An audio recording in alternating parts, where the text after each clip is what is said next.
Herufi ambayo tunaendelea nayo hapa ni be. Hii be kama tunavyoona hapa, be ni herufi ya pili katika herufi zetu za hijaia. Kwa be hapa tumeitia fathateni, tukaitia kisrateni, tukaitia na dhammateni.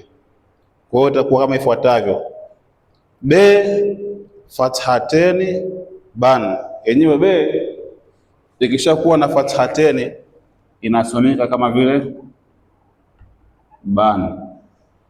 Be fathateni ban.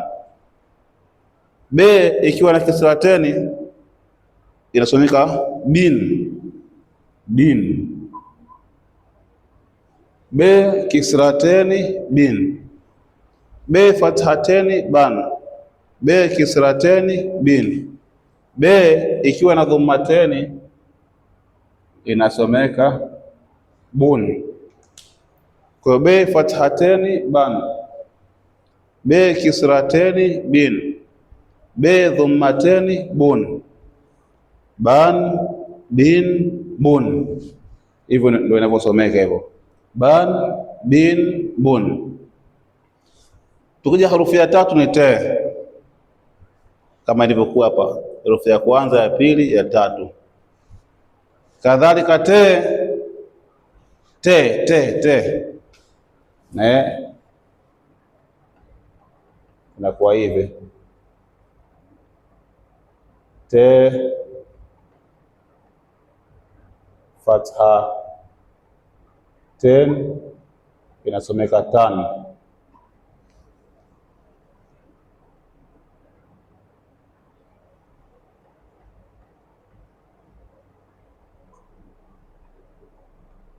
Te kisrateni inasomeka tin.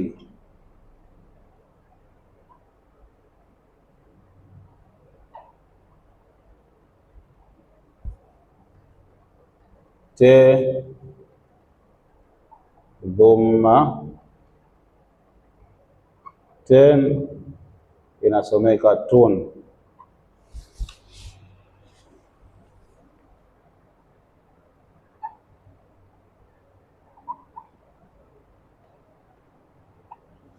Kwa hiyo te fathateni tan, te kisrateni tin, te dhammateni tun, tan, tin, tun.